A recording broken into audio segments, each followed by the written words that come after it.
Hello everyone, कैसे हो सब। जो बच्चे एसएससी सीजीएल की तैयारी कर रहे हैं उन लोगों को मैं कुछ दिखाना चाहता हूँ। स्पेशली वो बच्चे जो अभी सीजीएल 2020 का अगले महीने 13 अगस्त से एग्ज़ाम देने वाले हैं। कुणाल जो पिछले करीब 3 साल से एमटीएस की जॉब पे काम कर रहे हैं, उन्होंने बहुत ही 2 अच्छे स्टेप उठाए हैं प्रिपरेशन के लिए सीजीएल की, तो मुझे काफ़ी पसंद आए और मुझे बहुत ही अच्छा लगा देखकर कि कैसे एक लड़का बिहार के एक छोटे से शहर से आता है, राजस्थान में एमटीएस की जॉब करता है और साथ साथ में अपनी सीजीएल की तैयारी करता है। तो पूरी ईमानदारी और मेहनत के साथ जो वो तैयारी कर रहे हैं वो मुझे काफ़ी अच्छी लगी और मैं आप लोगों के साथ शेयर करना चाहता हूँ। तो अभी हम चल रहे हैं फिलहाल कुणाल के क्वार्टर पे, देखते हैं। मैं आ गया हूँ फिलहाल कुणाल के क्वार्टर पे। तो सबसे पहले मैं आप लोगों को 2 चीज़ें दिखा देता हूँ जो मुझे बहुत ही पसंद आई। एक तो ये मोबाइल जो मैंने कल कुणाल को देखा डिनर के बाद, रात को कुणाल फ़ोन पे बात कर रहा था इस मोबाइल से। तो मैंने कुणाल से पूछा, यार ये मोबाइल कब लिया तुमने? तुम्हारे पास तो बढ़िया वो एंड्रॉइड फ़ोन था। तो कुणाल ने कहा कि भैया मैंने ये मोबाइल खरीद लिया है अगले 40 दिन के लिए, जब तक सीजीएल नहीं हो जाता मैं अपनी सिम इसी मोबाइल में रखूंगा, क्योंकि उस मोबाइल से मुझे बहुत ज़्यादा डिस्ट्रैक्शन होती थी और पढ़ाई उससे काफ़ी हैम्पर हो रही थी। तो ये तो मुझे बहुत ही शानदार स्टेप लगा। आज के ज़माने में मतलब अपना मोबाइल ही बदल लेना और इस मोबाइल पे आ जाना अगले 40 दिन के लिए, तो मैं तो इसको एक बहुत बड़ा स्टेप मानता हूँ। बहुत ही बड़ा मतलब त्याग है आपकी पढ़ाई के अंदर, जब आप कोई ऐसा स्टेप ले रहे हो तो मतलब इट्स इनक्रेडिबल। और जो दूसरा जो स्टेप लगा आप पीछे देख सकते हैं दीवार के ऊपर, कुणाल ने टेबल बनाया हुआ है, टाइम टेबल बनाया हुआ है अगले 40 दिन की जो स्ट्रेटेजी है कि किस दिन के अंदर उसको कौन कौन से चैप्टर्स रिवाइज करने हैं। पहले जीके का लिखा है, नहीं सॉरी पहले मैथ्स का लिखा है, फिर जीके, फिर इंग्लिश और फिर टेस्ट सीरीज का, कि कब कब उसको कौन सी टेस्ट सीरीज देनी है। तो चलिए एक बार बात कर लेते हैं कुणाल की तैयारी के बारे में। तो सबसे पहले कुणाल एक बार मुझे बताओ, जैसे आपने इतना बड़ा स्टेप उठाया, ये जो मोबाइल आपने चेंज कर लिया अपना पूरा, तो कितना मुश्किल था आपके लिए कर पाना?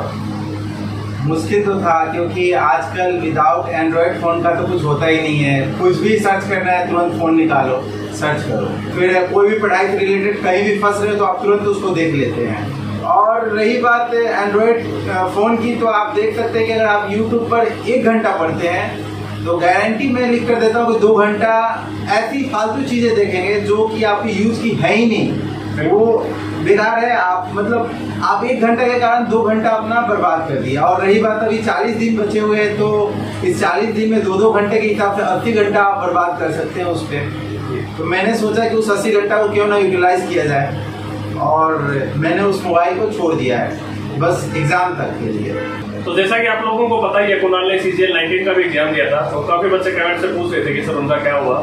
तो कुणाल आप एक बार बता दीजिए।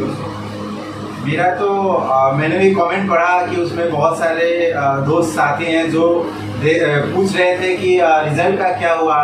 तो रिजल्ट आया हुआ है, लिस्ट 1 में आया हुआ है WO के लिए, और लिस्ट 3 CPT, और लिस्ट 4 तो ऑब्वियसली है, जिसका लिस्ट 3 में उसका तो 4 में है ही।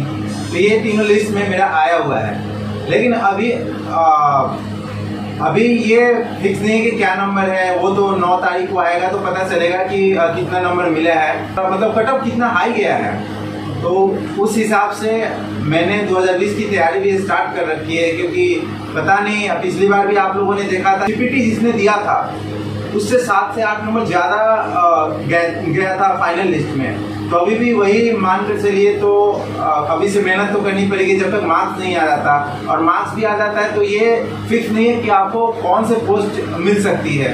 तो जब तक आप क्लियर ना कर लो, फाइनल रिजल्ट ना देख लो, तब तक कुछ भी सर्टेन नहीं है।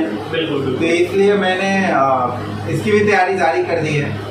बिल्कुल। सीजीएल 19 का तो भी कोई अता पता ही नहीं। देखो एसएससी ने मतलब कितना बड़ा कबाड़ा किया। पहले तो सीजीएल 19 का जो टियर 2 के मार्क्स ही नहीं दिए, फिर टियर 3 का भी रिजल्ट आया लेकिन उसके मार्क्स नहीं मिले हैं। तो बच्चे बहुत ज्यादा मतलब एक असमंजस की स्थिति में है कि मतलब अभी 19 का किसी को अपने मार्क्स ही नहीं पता है। तो कोई भी बच्चा इस केस में रिस्क नहीं लेगा, और डेफिनेटली जितने बच्चे 19 वाले हैं वो अभी 20 की तैयारी डेफिनेटली करेंगे, क्योंकि 19 अभी खत्म ही नहीं हुआ है, उससे पहले 20 का प्रोसेस स्टार्ट हो गया है। इसके बाद जैसे अभी आप 40 दिन बचे हैं, तो डेली कितने घंटे मतलब तैयारी कर रहे हो फिलहाल?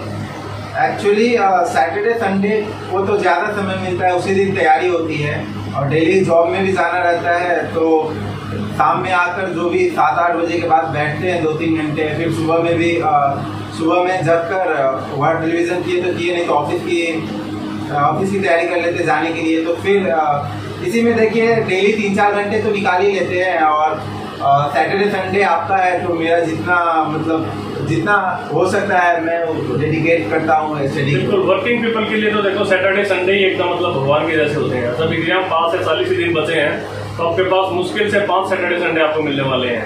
तो यही 5 सैटरडे संडे मतलब जो आपके 40 दिन हैं, 40 में से जो 10 दिन हैं वही आप मतलब बहुत अच्छी तैयारी कर सकते हो उसमें। बाकी तो आपका सारा टाइम मैक्सिमम ऑफिस में निकल जाता है। फिर खाना वाना मैंने खाने के लिए अब बाहर से ऑर्डर कर रखा है, डेली आ जाता है, तो खाने का टेंशन नहीं है अभी। वो भी टाइम लग जाता होगा थोड़ा। हाँ, क्योंकि इतनी नज़दीक अचानक आ गया एग्जाम का डेट, तो फिर कुछ भी संभव नहीं कि इतना जल्दी ऑर्गेनाइज कर लिया जाए कोई भी चीज़। और मॉक्स वगैरह स्टार्ट कर चुके हो? हाँ, मॉक्स दे रहे हैं, पिछले बार भी दिए थे, इस बार भी दिए हैं। कल आपने एसएससी ट्यूब वाला दिया? हाँ, एसएससी ट्यूब का दिए। क्या रहा उसमें? उसमें ज़्यादा तो नहीं आ रहा है, 156 ही आ रहा है, और अगर आपको अच्छा पोस्ट चाहिए तो कुछ और अच्छा करना होगा। 156 मेरे हिसाब से तो काफ़ी डिसेंट स्कोर है, और अभी तो 40 दिन है, तो आप डेफिनेटली काफ़ी इम्प्रूव करोगे। अभी जीके के आपको करंट पढ़ना अभी करंट में मतलब मैंने पढ़ा ही नहीं, करंट स्टार्ट करने वाला हूँ, 10 दिन के बाद करंट स्टार्ट हो जाए, क्योंकि विदिन 1 मंथ में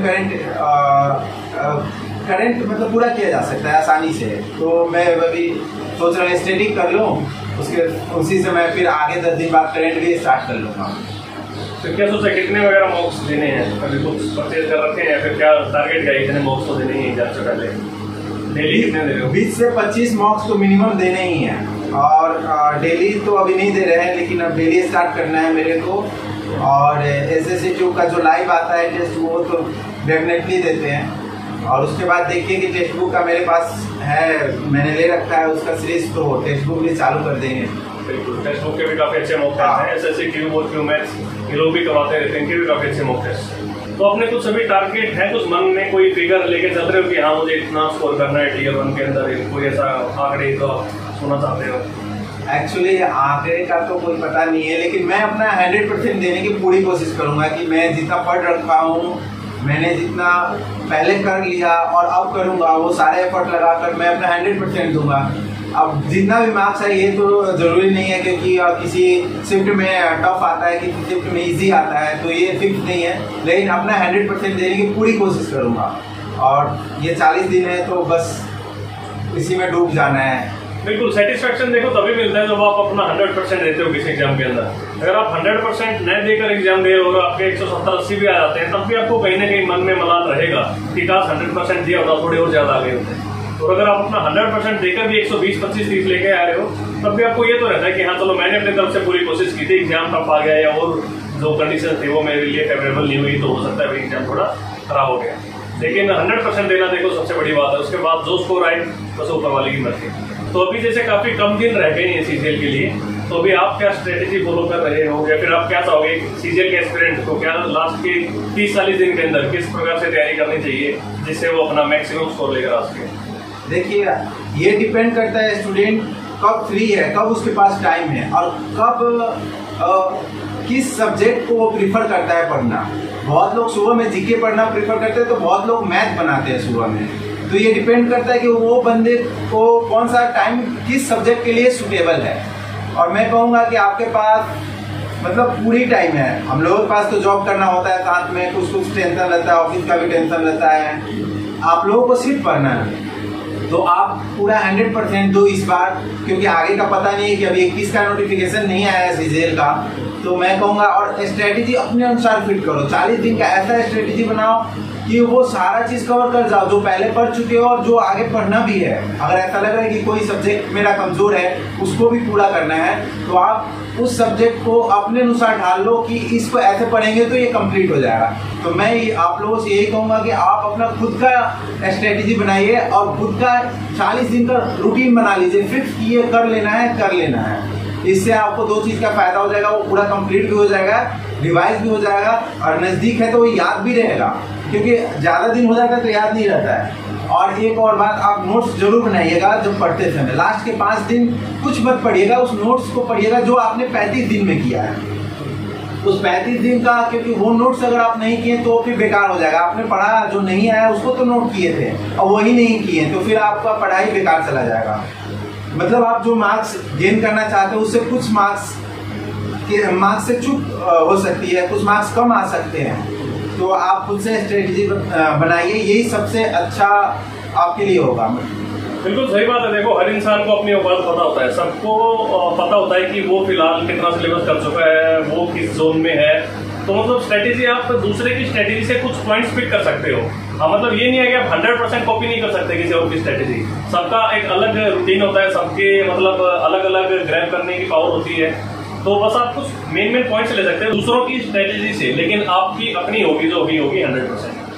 तो जैसे आप जब पेपर अटेम्प्ट करते हो, चाहे मॉक टेस्ट हो, जैसे मॉक टेस्ट दे रहे हो भी, तो मतलब पहले कौन सा सेक्शन, फिर कौन सा, और किस सेक्शन में लगभग कितना टाइम लगता है, मतलब उसका क्या प्रोसेस है? मैं तो पहले रीजनिंग अटेम्प्ट करता हूँ जिसमें 10 से 12 मिनट लग जाते हैं। उसके बाद जीके 5 से 6 मिनट, और उसके बाद इंग्लिश हार्डली 10 मिनट, 10 से 11 मिनट हार्डली। बहुत ज़्यादा टफ आया तो 10 से 11 मिनट लगा, और बाकी जो समय बचा वो मैथ के लिए रहता है। और फिर दोबारा आना रहता है, बहुत सारे क्वेश्चन को हम लोग मार्क फॉर रिव्यू में छोड़ देते हैं तो उसको देखने के लिए। तो अगर मैथ अगर 25 मिनट से पहले मतलब जितना जल्दी मैथ बना, उसके बाद आप जो मार्क फॉर रिव्यू के लिए छोड़े हैं उस पर आ जाता हूँ कि मैंने जो मार्क फॉर रिव्यू के लिए छोड़ा उसको देख लेता हूँ। अगर बनने लायक है तो ठीक है, नहीं तो या तो अनमार्क कर लेता हूँ या तो ओके करके छोड़ देता हूँ। बिल्कुल, मैं भी यही मानता हूँ। देखो, जब आपका एग्जाम स्टार्ट होता है तो आपका माइंड एकदम फ्रेश होता है। तो फ्रेश माइंड से जब आप पहला सेक्शन उठाते हो अपना रीजनिंग का, तो उसके अंदर काफी अच्छे चांसेस होते हैं कि आप एक दो में हर क्वेश्चन को निकालते चले जाओगे। लेकिन फिर भी कहीं ना कहीं मुश्किल हो जाता है कि आप लगातार 25 क्वेश्चन आपको फर्स्ट दो में क्लिक हो जाए। 2-3 क्वेश्चन ऐसे निकल ही जाते हैं जो एक बार में आपको क्लिक नहीं हो रहे होते, फिर आप उनको छोड़ सकते हो, मार्क फॉर रिव्यू में लगा दो, फिर आगे बढ़ो। जीके और इंग्लिश तो नॉर्मली इंसान देख ही लेता है, उसके अंदर मार्क फॉर रिव्यू की इतनी जरूरत नहीं पड़ती।